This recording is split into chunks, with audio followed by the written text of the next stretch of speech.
Hello everyone, welcome to learning with Gautam YouTube channel. तो आज के इस वीडियो में हम करने वाले हैं बीपीएससी शिक्षक भर्ती के लिए म्यूजिक यानी कि संगीत के महत्वपूर्ण प्रश्न को, जो कि आपके आने वाले एग्जाम के लिए काफ़ी ज़्यादा इंपॉर्टेंट प्रश्न रहने वाला है। तो आप लोग वीडियो को अच्छे से ध्यानपूर्वक और लास्ट तक जरूर देखिएगा। तो चलिए शुरू कर लेते हैं फर्स्ट क्वेश्चन से। और फर्स्ट क्वेश्चन है हमारा, तिलवाड़ा ताल में कितनी मात्राएं हैं, यानी कि तिलवाड़ा ताल जो है इसमें कितनी मात्राएं होती है। तो तिलवाड़ा ताल में 16 मात्राएं होती है। ऑप्शन इसका डी हो जाएगा। नेक्स्ट क्वेश्चन है हमारा, राग देश का समवादी स्वर क्या होता है। राग देश जो है इसका समवादी स्वर क्या होता है। तो प होता है राग देश का समवादी स्वर। ऑप्शन इसका बी हो जाएगा। देखिए, किसी भी राग के बारे में आपको 4-5 बात पता होना चाहिए कि जैसे कोई अगर राग है, यहाँ पर जैसे राग देश आपसे पूछा है तो राग देश के बारे में आप लोग 5 बात याद रखिएगा। जैसे कि वादी स्वर क्या होता है, दूसरा कि संवादी स्वर क्या होता है राग देश का, तीसरा ठाठ क्या होता है राग देश का, और चौथा कि राग देश का गायन समय क्या है, और पांचवा कि इसका आरोह और अवरोह क्या है। किसी भी राग के बारे में ये 5 बातें तो आपको पता होनी चाहिए। ठीक है, आपके सिलेबस में बस इतना लिखा गया कि रागों का विस्तृत अध्ययन, लेकिन ये नहीं लिखा गया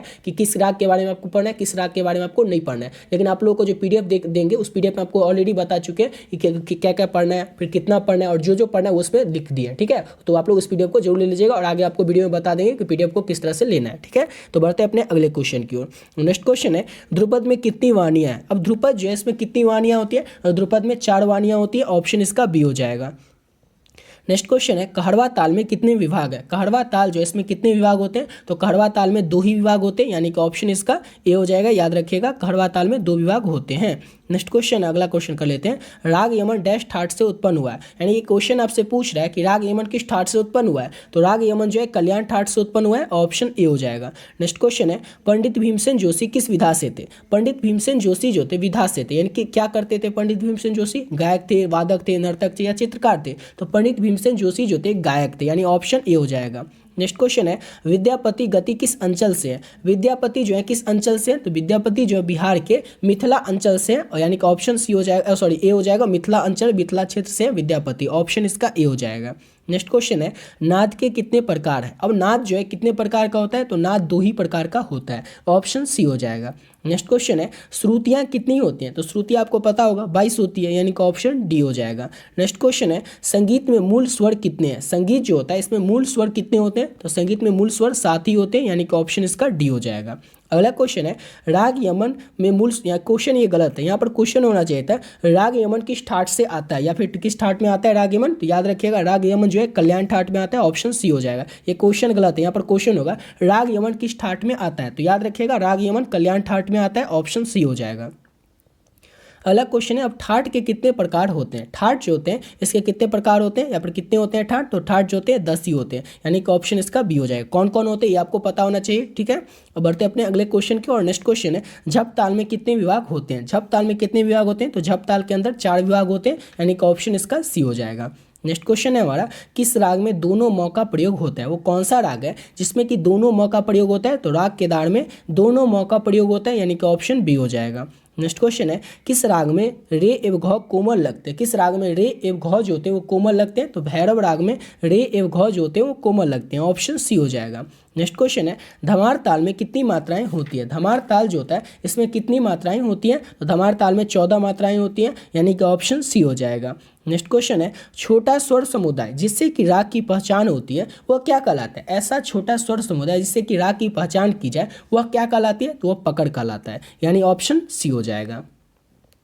अगला क्वेश्चन है, हिंदुस्तानी शास्त्रीय संगीत में विकृत स्वरों की संख्या कितनी होती है। हिंदुस्तानी शास्त्रीय संगीत जो है इसमें विकृत स्वर की जो संख्या है वो कितनी होती है। तो 5 होती है। हिंदुस्तानी शास्त्रीय संगीत में विकृत स्वरों की संख्या, यानी कि ऑप्शन सी हो जाएगा। नेक्स्ट क्वेश्चन है, राग भैरव किस जाति का राग है। राग भैरव जो है किस जाति का राग है। तो संपूर्ण जाति का राग है राग भैरव, यानी कि ऑप्शन सी हो जाएगा। और नेक्स्ट क्वेश्चन है हमारा कि राग केदार किस ठाट का राग है। तो राग केदार जो है कल्याण ठाट का राग है, यानी कि ऑप्शन बी हो जाएगा। और देखिए, आप लोग को बताए थे पीडीएफ के बारे में, तो अगर आप लोग चाहें सबका पीडीएफ भी आप लोग ले सकते हैं। पीडीएफ लेना किस तरह से तो आपको बता देते हैं। पहला तो जैसे आपको टोटल 4 पीडीएफ मिलेगी। 4 पीडीएफ में रहेगा क्या क्या। तो पहला जो पीडीएफ रहेगा उसमें पूरा आपका थ्योरी का पोर्शन रहेगा। एक थ्योरी में आपके अंदर आपको क्या क्या पढ़ना है, कितना पढ़ना है, वो सब आप लोग को इसमें मिल जाएगा। उसके बाद आपको क्या मिलेगा। तो वाद्य यंत्र, उनके वादक से संबंधित आपको प्रश्न मिलेगा, जो कि 112 क्वेश्चन रहेगा इसमें। इसमें आपको 112 क्वेश्चन मिलेगा। उसके बाद आपको म्यूजिक का प्रीवियस ईयर क्वेश्चन भी आपको मिल जाएगा। म्यूजिक का प्रीवियस ईयर क्वेश्चन जैसे कि बीपीएससी में जो क्वेश्चन पूछा गया है, एसटीटी में जो पूछा गया, वो सब आपको इसमें मिल जाएगा। उसमें आपको म्यूजिक का प्रीवियस ईयर क्वेश्चन आएगा। उसके बाद म्यूजिक का मोस्ट इंपॉर्टेंट आपको 500 ऑब्जेक्टिव क्वेश्चन मिलेगा। इतना अगर आप लोग कर लेते हैं तो बीपीएससी आपसे कहीं नहीं जाने वाला, आपका पूरा बीपीएससी क्लियर हो जाएगा। क्योंकि इतना अगर आप लोग कर लेते हैं, थ्योरी कर लेते हैं, प्रीवियस ईयर क्वेश्चन कर लेते हैं, वाद्य यंत्र उनके वादक से संबंधित प्रश्न जैसे कि बिस्मिल्लाह का कौन सा वाद्य यंत्र बजाते थे, इस तरह के जो क्वेश्चन होते हैं वो आपको मिल जाएगा इस पीडीएफ में। और इसमें टोटल 112 क्वेश्चन आएगा, ठीक है, प्रीवियस ईयर क्वेश्चन मिल जाएगा। इतना अगर आप लोग कर लेते हैं तो आपका बीपीएससी का पूरा सिलेबस जो है वो कंप्लीट हो जाएगा। और ये जो थ्योरी का जो पोर्शन है ये बीपीएससी के अनुरूप ही बनाएगा। बीपीएससी के सिलेबस में जो मेंशन किया गया उसमें कितना पढ़ना है, क्या क्या पढ़ना है, वही सब आप लोग को इस पीडीएफ में मिलेगा। और ये थ्योरी का पूरा पोर्शन है, ठीक है, नोट्स है इसमें पूरा। और लेना किस तरह से, तो ये देखिए नंबर है 7903820899। इस नंबर पर आप लोग को ओनली 30 रुपये पे करना है, ओनली 30 रुपीज़ 30 रुपये पे करके। और पे कैसे कीजिएगा, गूगल पे, फोन पे, पेटीएम, किसी भी माध्यम से आप लोग कर सकते हैं इस नंबर पे 30 रुपये पे, ठीक है। और इसका पे करके इसी नंबर पे आप लोग को व्हाट्सएप पे स्क्रीनशॉट भेज देना और अपना शब्द जैसे लिख दीजिएगा बीपीएससी म्यूजिक, उसके बाद आप लोग को जो पीडीएफ है वो मिल जाएगा, ठीक है। तो इस तरह से आप लोग उस पीडीएफ को लेकर के बहुत ही कम समय में और बहुत ही बढ़िया तरीके से अपने एग्जाम की प्रिपरेशन कर सकते हैं, ठीक है। तो बढ़ते अपने अगले क्वेश्चन की ओर। और नेक्स्ट क्वेश्चन है हमारा, रूपक ताल में कितने विभाग होते हैं। अब ये जो रूपक ताल है इसमें विभाग कितने होते हैं, तो रूपक ताल में 3 विभाग होते हैं, यानी कि ऑप्शन इसका बी हो जाएगा। नेक्स्ट क्वेश्चन करते हैं। और अगला क्वेश्चन हमारा, एक ताल में कितनी तालियां होती हैं। ये जो एक ताल होता है इसमें कितनी तालियां होती हैं, तो एक ताल में 4 तालियां होती हैं, यानी कि ऑप्शन इसका बी हो जाएगा। नेक्स्ट क्वेश्चन है, गंधर्व महाविद्यालय की स्थापना किसने किया था। गंधर्व महाविद्यालय जो इसकी स्थापना किसने किया था, तो पंडित विष्णु दिगंबर पुरस्कर ने गंधर्व महाविद्यालय की स्थापना किया था, यानी कि ऑप्शन इसका ए हो जाएगा। और एक और चीज़, आपको सिर्फ गंधर्व महाविद्यालय के बारे में नहीं पढ़ना है, जितने भी भारत के विश्वविद्यालय, संगीत से जुड़े विश्वविद्यालय, अकेडमी है, उस सब के बारे में आपको पढ़ना है। ये आपके सिलेबस में मेंशन किया गया और ये सब आप लोग को उस पीडीएफ में मिल जाएगा, ठीक है। चलिए बढ़ते हैं अपने अगले क्वेश्चन की ओर। नेक्स्ट क्वेश्चन है, उस्ताद फैयाज का किस घराने से गायक हुए। आप लोगों को क्या पढ़ना है सिलेबस में, बस इतना लिखा हुआ है कि भारत के विभिन्न घराना, लेकिन ये नहीं बताया गया कि जयपुर घराने के बारे में पढ़ना है कि बनारस घराने के बारे में पढ़ना है, कि आपको दरभंगा घराने के बारे में पढ़ना है या फिर रामपुरवा बतरौली घराने के बारे में पढ़ना है। इसलिए आप लोगों को उस सिलेबस जो पीडीएफ लीजिए उस पीडीएफ में सब दिया गया कि किस क्या सिलेबस में क्या मेंशन किया गया और उसके अंदर आपको क्या क्या पढ़ना है, और जो पढ़ना है वहीं पर आपको उस पीडीएफ में थ्योरी वाला पोर्शन में मिल जाएगा। तो क्वेश्चन है हमारा, उस्ताद फैयाज का किस घराने के गायक हुए। उस्ताद फैयाज खां जो थे आगरा घराने के गायक हुए, यानी कि ऑप्शन इसका डी हो जाएगा। नेक्स्ट क्वेश्चन है, राग मलकौस में कौन से 2 स्वर नहीं लगते हैं। राग मलकौस में कौन से 2 स्वर नहीं लगते हैं, तो ऋषभ और पंचम जो होते हैं ये राग मलकौस में नहीं लगते हैं 2 स्वर, यानी कि ऑप्शन सी हो जाएगा। नेक्स्ट क्वेश्चन है, स्वरों के उतरते क्रम को क्या कहते हैं। स्वर के उतरते क्रम को क्या कहते हैं, तो अवरोह कहते हैं। आरोह अवरोह दोनों याद रखना है। जैसे क्वेश्चन है कि स्वर के उतरते क्रम को तो अवरोह कहते हैं और स्वर के चढ़ते क्रम को आरोह कहते हैं, ठीक है। अब अगला क्वेश्चन है हमारा, मियाँ तानसेन किस राजा के दरबारी गायक थे। मियाँ तानसेन जो थे ये सम्राट अकबर के दरबारी गायक थे, ये सबको पता होगा, लेकिन आपको इसमें खास क्या याद रखना है, तो आपको ये याद रखना है कि तानसेन का नाम क्या था। तानसेन का असली नाम जो था वो तन्ना मिश्र था, याद रखिएगा, तन्ना मिश्र। मिश्र आपको लिख देते हैं, मिश्र यहाँ पर होता नहीं लिखने में, इसलिए तन्ना मिश्र था तानसेन का असली नाम, ठीक है। तानसेन के बारे में आपको और क्या याद रखना है, तो तानसेन के बारे में ये याद रखिएगा कि सम्राट अकबर के दरबार में 9 नवरत्न थे। 9 नवरत्न में से कौन एक थे, तो तानसेन थे। तानसेन किस घराने के गायक थे, तो ग्वालियर घराने के थे। इस सब आप लोग याद रखिएगा। तानसेन का मकबरा कहाँ स्थित है, तो ग्वालियर में स्थित है। ये सब आपको याद रखना है, ठीक है। चलिए अगला क्वेश्चन करते हैं। नेक्स्ट क्वेश्चन है, आशावारी ठाट के अंतर्गत कौन सा राग आता है। आशावारी ठाट जो है इसके अंतर्गत, यानी कि इसके अंदर कौन सा राग आता है। 4 ऑप्शन में सबको बताना है। तो जौनपुरी राग जो है ये आशावारी ठाट के अंतर्गत आता है, यानी कि ऑप्शन इसका ए हो जाएगा। नेक्स्ट क्वेश्चन है, राग में नहीं लगने वाले स्वर को क्या कहते हैं। अब जो राग में लगेगा नहीं ऐसा स्वर, उसको हम क्या कहेंगे, तो उसे हम वर्जित स्वर कहेंगे। याद रखिएगा, आपसे एग्जाम में ये पूछा जाएगा वर्जित स्वर, तो याद रखिएगा राग में नहीं लगने वाले स्वर को वर्जित स्वर कहते हैं।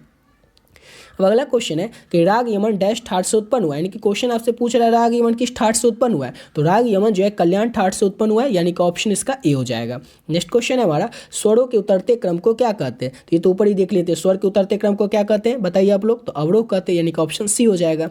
नेक्स्ट क्वेश्चन है, सांडव जाति में कितने स्वर लगते हैं। सांडव जाति जो इसमें कितने स्वर लगते हैं, तो 6 स्वर लगते हैं सांडव जाति में, यानी कि ऑप्शन सी हो जाएगा। नेक्स्ट क्वेश्चन है, राग भीम पलासी का गायन समय क्या, यानी कि राग भीम पलासी को कब गाया जाता है, तो राग भीम पलासी को अपराह्न समय में गाया जाता है, ऑप्शन डी हो जाएगा। नेक्स्ट क्वेश्चन है, संगीत रत्नाकर के लेखक कौन है। संगीत रत्नाकर जो इसके लेखक कौन है, तो देखिए आपके जो सिलेबस है उसमें बस इतना मेंशन किया गया कि संगीतज्ञों से जुड़ी हुई उनकी जीवनी, और एक और बात आपके सिलेबस में ये मेंशन जरूर किया गया कि किस किस के बारे में पढ़ना है, जैसे पंडित विष्णु दिगंबर पुरस्कर के बारे में पढ़ना है, ओमकार ठाकुर के बारे में पढ़ना है, और भी बहुत सारे उसी में लिखा गया कि सारंग देव के बारे में भी पढ़ना है, लेकिन ये कहीं पर नहीं लिखा गया कि संगीत रत्नाकर के बारे में भी पढ़ना है, ठीक है। तो संगीत रत्नाकर जब सारंग देव आप पढ़िएगा तो जो पीडीएफ में तो आपको उसमें मिल जाएगा जाएगा कि सारंगदेव जो थे यही इसके रचनाकार है, संगीत रत्नाकर के। ठीक है, चलिए बढ़ते अपने अगले क्वेश्चन की ओर।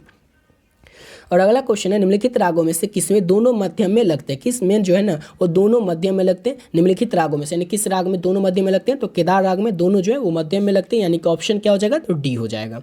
अब अगला क्वेश्चन है हमारा, उस्ताद जाकिर हुसैन कौन सा वाद्य बजाते थे? वो जो आपको ऊपर बताए थे पीडीएफ के बारे में, उसमें बताए थे ना वाद्य यंत्र, उनके वादक से संबंधित टोटल आपको 112 क्वेश्चन मिलेगा। उसमें भी ये सब क्वेश्चन आपको देखने को मिल जाएगा कि उस्ताद जाकिर हुसैन कौन सा वाद्य यंत्र बजाते थे। तो उस्ताद जाकिर हुसैन जो थे वो तबला बजाते थे, यानी कि ऑप्शन इसका बी हो जाएगा। आपसे अगर एग्जाम में पूछा जाए कि उस्ताद जाकिर हुसैन जो थे इनका जन्म कब हुआ था, तो 1951 में हुआ था। ये भी आप लोग याद रखिएगा। ठीक है, बढ़ते अपने अगले क्वेश्चन की ओर। नेक्स्ट क्वेश्चन है, राग यमन का वादी स्वर क्या होता है? राग यमन का वादी स्वर, तो राग यमन का वादी स्वर ग होता है। वादी, संवादी, ये सब आपको याद होना चाहिए हर एक राग के बारे में। सप्तक कितने प्रकार के होते हैं?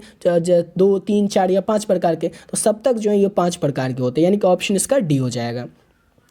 अगला क्वेश्चन है, एक ताल में कितनी मात्राएं होती हैं? एक ताल में कितनी मात्राएं होती हैं? तो एक ताल में 12 मात्राएं होती हैं, ऑप्शन बी हो जाएगा। नेक्स्ट क्वेश्चन है, संगीत में मुख्यतः कितनी पद्धतियां पाई जाती है? तो संगीत में मुख्यतः कितनी पद्धतियां पाई जाती है? तो संगीत में मुख्यतः 2 पद्धतियां पाई जाती है, यानी कि ऑप्शन ए हो जाएगा। नेक्स्ट क्वेश्चन है, नियम अनुसार स्वरों के चलन को क्या कहते हैं? नियम अनुसार स्वरों के चलन को क्या कहते हैं? तो अलंकार कहते हैं। ठीक है, अलंकार किसको कहते हैं? तो नियम अनुसार स्वरों के चलन को कहते हैं। अब अगला क्वेश्चन है हमारा, शौ ए प कहलाते हैं। शौ ए प जो होते हैं क्या कहलाते हैं? तो अचल कहलाते हैं, शौ ए प, यानी कि ऑप्शन सी हो जाएगा। अगला क्वेश्चन है, निम्न में से किस राग में त्रिभ में मौ का प्रयोग किया जाता है? किस राग में के त्रिभ में ना मौ का प्रयोग किया जाता है? किस में प्रयोग किया जाता है? तो यमन राग में, यानी कि ऑप्शन इसका बी हो जाएगा। अगला क्वेश्चन है, राग भूपाली किस ठाट का राग है? राग भूपाली जो है किस ठाट का राग है? तो कल्याण ठाट का राग है राग भूपाली, यानी कि ऑप्शन ए हो जाएगा। नेक्स्ट क्वेश्चन है, हिंदुस्तानी संगीत पद्धति में कितने ठाट हैं? हिंदुस्तानी संगीत पद्धति जो है उसमें ठाट कितने हैं? ठाटों की संख्या कितनी है हिंदुस्तानी संगीत पद्धति में? तो जब आपको इकाई 2 पढ़ाए तो उसमें बताए थे ना, हिंदुस्तानी संगीत पद्धति जो है उसमें आपको 10 ठाट मिलते हैं, यानी कि ऑप्शन क्या हो जाएगा? तो ऑप्शन इसका बी हो जाएगा। अगला क्वेश्चन है हमारा, पंडित रविशंकर किस वाद्य यंत्र के लिए प्रसिद्ध थे, या पंडित रविशंकर कौन सा वाद्य यंत्र बजाते थे? ठीक है, तो सितार वादन करते थे, सितार बजाते थे पंडित रविशंकर, यानी कि ऑप्शन इसका सी हो जाएगा। अगला क्वेश्चन है, राग देश का वादी स्वर क्या होता है? राग देश का वादी स्वर क्या होता है? तो रे होता है राग देश का वादी स्वर, यानी कि ऑप्शन इसका डी हो जाएगा। अगला क्वेश्चन है, पंचम स्वर किसे कहते हैं? पंचम स्वर जो है किसे कहते हैं? तो प को कहते हैं पंचम स्वर, यानी कि ऑप्शन डी हो जाएगा। अगला क्वेश्चन है, शहनाई के लिए विश्वविख्यात कौन थे? जो इसका भी म्यूजिक सब्जेक्ट होगा उसको तो ये क्वेश्चन का आंसर पता होना ही चाहिए कि शहनाई के लिए विश्वविख्यात कौन थे? तो बिस्मिल्लाह खां थे, यानी कि ऑप्शन इसका बी हो जाएगा। और 50 नंबर क्वेश्चन है हमारा, राग में लगने वाले मुख्य स्वर कहलाता है। राग में लगने वाला मुख्य स्वर जो होता है वो क्या कहलाता है? तो वादी कहलाता है राग में लगने वाला मुख्य स्वर, यानी कि ऑप्शन इसका ए हो जाएगा। नेक्स्ट क्वेश्चन करते हैं। अगला क्वेश्चन है हमारा, पंडित पन्नालाल घोष कौन सा वाद्य यंत्र बजाते थे? तो पंडित पन्नालाल घोष जो थे वो बांसुरी बजाते थे, बांसुरी वादन करते थे, ऑप्शन बी हो जाएगा।